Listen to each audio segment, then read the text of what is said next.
Hey there, this is Patrick Evans-Hylton and with the Virginia Eats and Drink Show, and we are here in the hunt room of the Cavalier with a friend of mine. And of course, I'm not saying that just because he brews some really great beer, but he's a friend all the same. So that's true. We are very good friends. That's right, absolutely. Tom, how I are imagine you doing? I'm your favorite local brewer. That's right, absolutely. At least I delude myself cheers into to thinking that. so. Absolutely. As frequent as possible. Absolutely.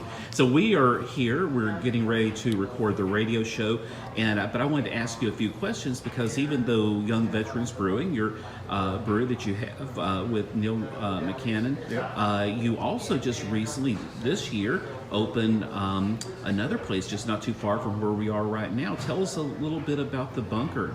So we opened the bunker in August, or late August this year, so might as well say September. Our grand opening was September 7th, which actually coincidentally is the 5-year anniversary of Young Veterans Brewing Company. So they just coincided, and we made it work to open that day, even though maybe things weren't all the way 100% ready. Yeah. But we are finally open. We have live music every Friday, Saturday, and we are starting acoustic Thursdays starting tonight. And so 3 nights a week we have live music down there. We have a really great menu, which by the way I'd love for you to come out there and give us the scrutiny. Absolutely. And give us crack the hammer down on us. Give let us know. it 2 yums up. Right? That's right. That's what I would hope. Or if you have any feedback, we're always down to listen to you. Yes, thank you. But we're serving all Young Veterans Brewing Company down there right now. We have some beers that are going to run out soon, and once they do, we're going to bring on some guests. A little bit of Big Ugly, Bold Mariner, some Rip Rap, and some other friends in the local area that I've maintained over the years being in the brewing industry. And so, I think just by mere virtue, not only the number of breweries and the quality breweries, and also breweries like yours that have, now got some longevity to them, but also, the different brew pubs and these different tasting rooms and all.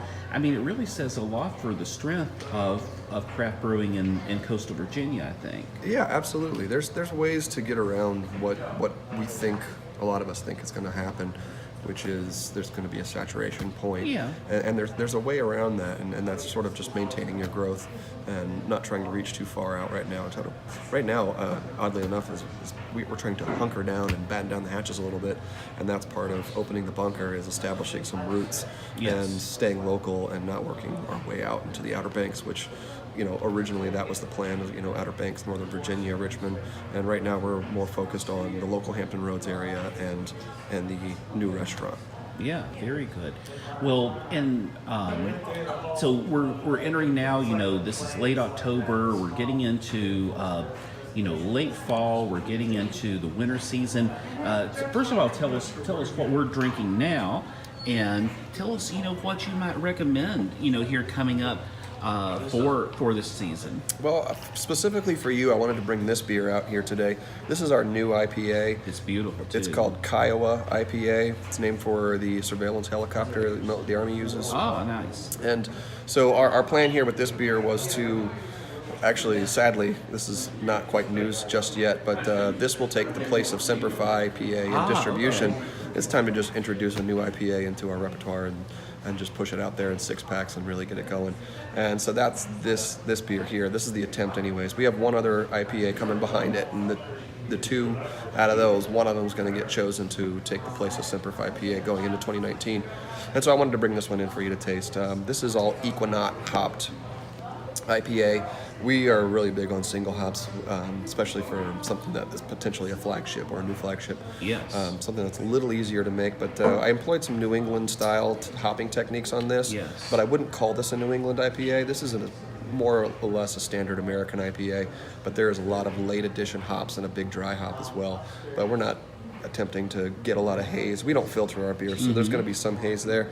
But for the most part, this is not quite a New England style, nor did we want it to be, but we definitely wanted to get some of that juicy fruit flavor that you get out of certain hop varieties. And I do like that. It seems very balanced. Some IPAs, the West Coast, it seems like you taste them and then you might as well just finish drinking that the rest of the night, right? Right. And because if maybe you not go even down from there, it's just water. And you really can't, and those really don't go very well with food either. Right. Those really. I mean, so if that's your thing and you just want to sit around and drink IPAs, Yeah. But I really appreciate styles like this. Yes. Absolutely. Well, so what other styles might somebody enjoy as we're getting into a little bit cooler weather and everything? Well, so I'm going to push my own beer, but I'll tell you right Oh, now. do push it. That's what we're here for. We are kind of hitting the streets running right now with our Goat Locker Breakfast Stout, and that is we usually release that around October. It got pushed back a little bit this year due to the bunker opening, but so it's going to hit its release in November. We'll be doing that in 4-pack bottles and on draft around the local town, Hampton Roads, Norfolk area. Excuse me. And I actually have some of that here. Well, what I have here is something a little bit more special. I've got the bourbon barrel-aged Goat Locker here, which is what I was planning to pour next. Very good. Well, let's try some of that. Let me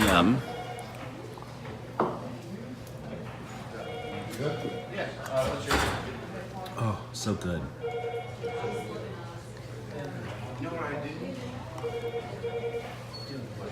All right. Thank you, sir. Top you off there. Normally I would do a rinse here, but since we're doing a video, we're just going to go right in. It's all good. This is a really strong beer, so you're not going to taste any of that residual Kiowa IPA in there. God, look at that color. That is beautiful. So that's the Goat Locker. It's aged in bourbon barrels for 6 months before we package that up. And we actually employed a new technique this year, something that we picked up from another brewery that does a lot of barrel aging. And what we did was the coffee can sometimes fall off after an aging process. So this time, the Cafe Stella espresso blend that we used to coffee this from beer Stella. up, Yes, I love Stella. we added it after the bourbon. So after aging in barrels, we put this in the tank and then sat it on coffee for about 6 days and pulled it off. And this is the finished project here. Cheers. Oh my God, that's so beautiful. That is so good, because I love the Goat Locker anyway, but Right. jeez. Yeah, this is to me is probably one of the best beers that we make. Palate-wise, it's not necessarily my favorite per se, but I think it's one of the best executed. And the more it kind of hangs on there on the palate, just so much more it just continues to develop. Yeah, you get a lot of vanilla, a lot of oak, a lot of cream, and all of that for the most part is coming from the barrel. And you do get a little bit of bourbon hit there.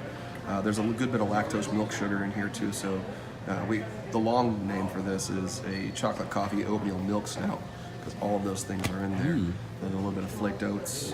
Of course, that sounds a little pretentious, and It I know does, you're it's not way too and you're much. not pretentious. So we go with breakfast stout. Breakfast stout. Good old breakfast stout. You eat this with eggs and bacon, and you're going to be pretty happy. That doesn't suck at all, I'll No, tell you definitely what. not. The day drinking. Yes, in our industry is today one- drinking, especially with young veterans. Cheers. Cheers, Tom.